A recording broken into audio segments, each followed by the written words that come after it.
अगली बड़ी खबर एमपी के अष्टा से है, जहां जून माह की शुरुआत के साथ ही प्री मानसून की पहली बारिश ने नगरवासियों को भीषण गर्मी से राहत दिला दी।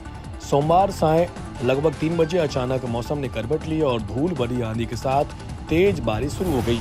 अचानक मौसम खराब होने के कारण नगर में होने वाली 11 लाख रुद्राक्ष वितरण, राम कथा एवं 101 कन्याओं का सामूहिक विवाह निरस्त करना पड़ा। संवाददाता राजीव गुप्ता की रिपोर्ट।